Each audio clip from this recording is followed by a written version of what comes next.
Čau, tady kyperský deník číslo 7, protože číslo 6 na stránkách nebylo. A jenom v rychlosti řeknu pár věcí. Mexičani jsou uchyláci a už na ně kašlu. Někdo tam byl, takže proto ta pomlka. A jediný normální člověk je tady Tomáš, s kterým se mi normálně pokecat. Zní to ode mě blbě, že se tady, ale ti Mexičani nerozumí mě, já nerozumím jim, takže je to prostě hrůza.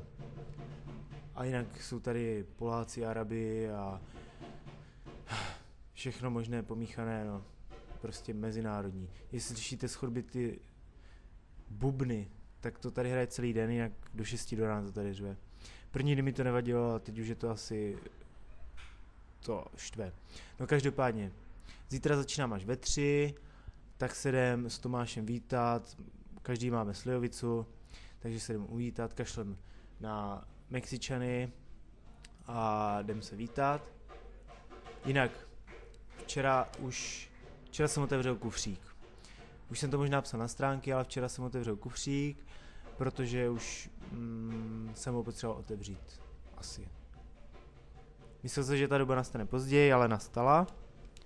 No ale já vám ukážu, co je v kufříku.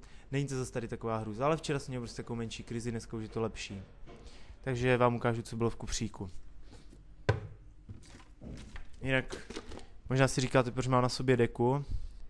Protože za prvé jsem byl ve sprše. Za druhé, jinak je tady strašná kosa. A teď právě nám tady 2 hodiny topí tady tak od 7 do 8, od 6 do 8. Jinak je tady strašná kosa, takže dneska jsem volal s našima, ať mi pošlou balík s peřinou, s dekama, se zimní, s rukavicama, s šálou a tak dál. No, tak pojďme na kufřík. Od efekťáků. No, takže právě mě přerušil můj debilní polský spolubydlící. Jdem na kufřík. Efektní. Jestli mě znovu nepřeruší. Takže pro ty, kdo neví, co bylo v kufříku, tak čtu. Nečtu. Jinak všem děkuji. Všem děkuji. Všem lidem, kteří se podíleli na kufříku, všem lidem, všichni se na tom podíleli, že jo? Takže děkuji všem. A včera mi strašně kufřík pomohl. Takže já čtu.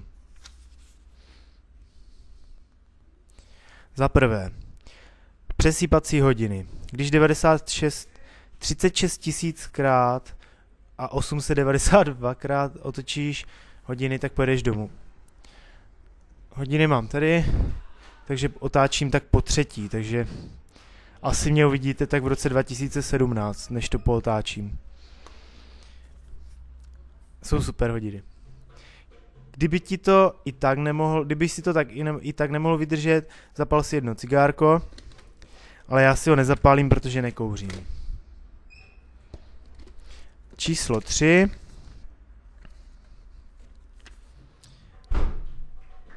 Rána na dveře. Až budeš na letišti, nezapomeň si do deníčku poznat čas odletu.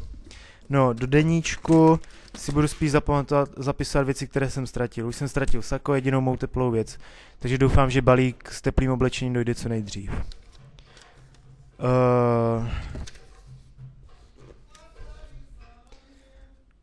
Prezentaci máš jen pro prvních pár týdnů, to ještě není taková krize, až nastane, nesmí si pouštět. Prezentace. No, prezentaci se vyjádřím později, na to není čas, to by bylo 70minutové video.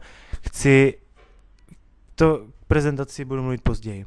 Takže dál, ale děkuji za prezentaci. Včera jsem si pouštěl v 1 ráno a prezentace mi fakt pomohla. Číslo 5. Zapínací špendlík, až ti upadne klofník u kalhot při vášnivém milování s kypřankou. No, knoflík mi zatím ještě neupadl. Za 6. Avilud, až tě z těch knih budou oči přecházet. Z knih? z Kypřanek. Takže jsem dostal Avilut, aby mi oči nepřecházely. A ještě jsem si nevzal, tak já si vezmu hned teď.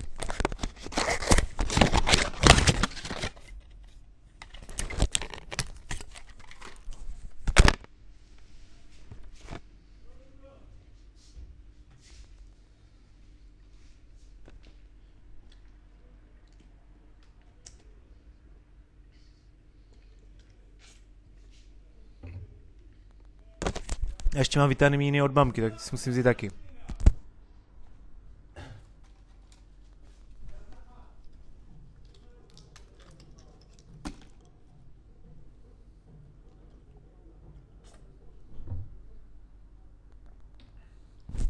Ale jako vitamínu budu mít, tady mají mě dost, tady mají mandarinky za 20 centů, jabka kilo za 80 centů, takže v pohodě. Za 7. Káva se bude hodit po příletu. No, čeho bych si uvařit teď? Mám chuť, ale to by bylo zase půlhodinové video. Děkuji. Za 8. Až tě z toho všeho rozbolí pořádně hlava, je tu i Balgin.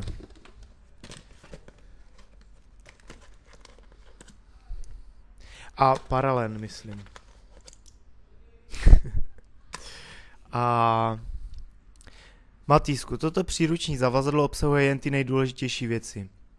Tak si ho při odbavování nenech zabavit. Takže děkuji. Děkuji asi hlavně Janči. Nevím, ale předpokládám. Jenomže Janče tady zapomněla napsat sirky. Průvodce po Kypru. Ten se bude hodit, až tady nebude taková kosa. A nejdůležitější věc samozřejmě. A to je všechno. A já jdu za Tomášem. Přivítat se. Tak čau.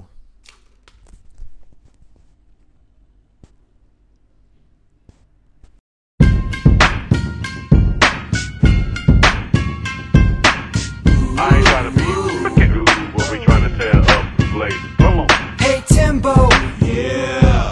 Don't you hate it when a dude starts acting up? Like this fella over here with his hand on the scuff. He mugging and carrying on. Hey JG,